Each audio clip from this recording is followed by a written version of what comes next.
इमाम मालिक के जुमले के साथ आगाज करूंगा। इमाम मालिक फरमाते हैं कि बंदा दुनिया में पैदा 2 दफा होता है। एक दफा तब जब वो माँ के पेट से इस दुनिया में हकीकी तौर पर आता है, वो उस दिन पैदा हो जाता है। और दूसरी दफा वो तब पैदा होता है जब वो अपने बारे में जान जाता है कि वो किस मकसद के लिए बना है। आप सब पैसे दे के इधर अपनी अपनी डिग्री ले रहे हो, आप लोगों को इस चीज का आइडिया नहीं है कि आपके पेरेंट्स वो फी किस तरह अफोर्ड कर रहे हैं। मियां मोहम्मद बख्श साहब का एक बड़ा प्यारा शेर है कि बाग तेरे दी मियां कर कर राखी तो मैं सारी उम्र गुजारी, जदों फल पकन ते आया ले गए और व्यापारी। माँ और बाप सारी जिंदगी आप लोगों का इंतजार करते हैं कब हमारी औलाद जवान हो, कब वो हमारा हाथ बटाए, कब वो अपनी कमाई करें और कब वो हमें सुखी करें। कभी माँ बाप से पूछा है? आज सिर्फ जाके पूछिएगा जरूर। 99.99% लोगों के पेरेंट्स यही कहेंगे, बेटा हमें कुछ नहीं चाहिए आपकी कमाई से, अल्लाह बस तुम्हें कामयाब कर दे। बेटा जिंदगी में एक बात याद रखिएगा, पूरी दुनिया में, पाकिस्तान नहीं पूरी दुनिया में 422 प्रोफेशन टोटल हैं। इन 422 प्रोफेशन में कोई ना कोई एक्सपर्ट है, कोई डॉक्टर है, कोई आईटी का बंदा है, कोई इंजीनियर है, कोई कुछ भी है, व्हाटएवर जो भी है। पाकिस्तान में 200 यूनिवर्सिटी है, 200 यूनिवर्सिटी में एक भी यूनिवर्सिटी ऐसी नहीं है जो आपको ये बताए कि भाईजान बेटा बेटी आप इस मकसद के लिए बने हो, ये फील्ड आपकी है ही नहीं। आप में से आधे वो लोग होंगे जिनके माँ बाप का शौक होगा कि आईटी की तरफ आ जाओ, आधे के कजन ऐसे फील्ड पे कहीं ना कहीं बैठे होंगे, किसी ना किसी स्टेज पे बैठे होंगे, 2 लाख कमा रहे होंगे और माँ बाप ने कह दिया इस तरफ। आधे वो होंगे जो दोस्तों के पीछे इधर आ गए। चंद एक लोग होंगे जो 20 से 30% रेशो है जो सिर्फ इस वजह से आए होंगे कि ये हमारा पैशन है। पैशन और प्रोफेशन जिस दिन सेम हो जाएगा उस दिन आपकी लाइफ बन जाएगी। जिस दिन ये ऑपोजिट चलेंगे दोनों चीजें, उस दिन आपकी बर्बादी है। आप याद रखिएगा, आप गलत फील्ड में आ गए हैं ना तो 3 लोगों को नुकसान होता है इस चीज का। पहला नुकसान तो वही है जो आपकी अपनी जात को हो रहा है, दूसरा नुकसान उस बंदे को हो रहा है जिसको आप सर्विस प्रोवाइड कर रहे हैं, तीसरा वो बंदा जो आपके लिए सब कुछ कुर्बान करके बैठे हुए हैं, आपके लिए उन्होंने अपनी जिंदगी भी दांव पे लगा दी है, वो आपके पेरेंट्स हैं। अगर आपका मिशन नहीं है ना जी, आपके पास अपना मिशन नहीं है, किसी ऐसे बंदे के साथ जुड़ जाए जिसका मिशन बड़ा है। अगर आपके पास वो सोच नहीं है जिस सोच पे आप काम करना चाहते हो,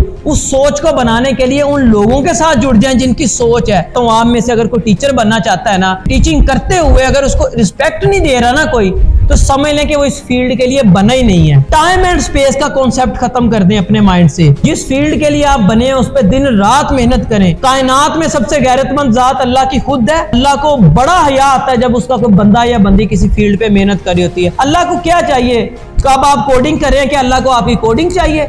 अल्लाह को आपके कोई प्रोग्राम बने बनाए चाहिए, कोई मैनेजमेंट स्किल्स चाहिए, कुछ भी नहीं चाहिए। अल्लाह सिर्फ ये देखता है कि मेरा बंदा मेरे पे तवक्कल करके मेहनत कितनी कर रहा है, मेरा बंदा कितनी एफर्ट पुट कर रहा है, किस चीज के लिए? अपने फ्यूचर के लिए, अपने बहन भाइयों के लिए, अपने माँ बाप के लिए। अगर बात मेहनत की होती ना तो मजदूर से ज्यादा कोई मेहनत नहीं करता, रेडी बांध से ज्यादा कोई मेहनत नहीं करता। जो अल्लाह ताला देखता है तो नीयत को देखता है, वो ये देखता है कि ये कर क्या रहा है। आप अपने बात ये पल्ले बांध लें कि आपने उस अल्लाह से हम कलाम होना है एक दफा अपनी फील्ड को करने के लिए, फील्ड में जाने के लिए अल्लाह से हम कलाम होना है। ठीक है, मुझे नहीं पता कितने लोग नमाजें पढ़ते हैं, कितने हकूकुल्लाह है, मैं किसी पे बात नहीं, हुकूकुल इबाद में अगर बात आ जाए ना तो फिर मेरा भी फर्ज है कि मैं आपको गाइड करूं और आपका भी फर्ज है कि उस बात को कहीं ना कहीं से मान लो। मिर्जा गालिब कहते हैं काम से बंदा थक जाता है, इश्क से बंदा कभी थकता नहीं है। मैं बड़ी माजर के साथ, बहुत सारे ऐसे लोग बैठे होंगे जो सारी सारी रात मोबाइल यूज करते होंगे, कभी भी नहीं थकते होंगे, किताब खोलेंगे 5 मिनट बाद ही नींद आ जाएगी। वजह क्या है कि वो पैशन और प्रोफेशन की बात है। वो जो मोबाइल है वो आपका पैशन है, वो आपका इश्क बन गया हुआ है। जो पढ़ाई है ये आपके गले जबरदस्ती डर रही है। तो खुदा के लिए अपने पैशन और प्रोफेशन को सेम कर लें। कॉन्सेप्ट समझ आ गया होगा। जिस दिन पैशन और प्रोफेशन सेम हो जाएगा अल्लाह की जात उस दिन बरकत डाल देगी।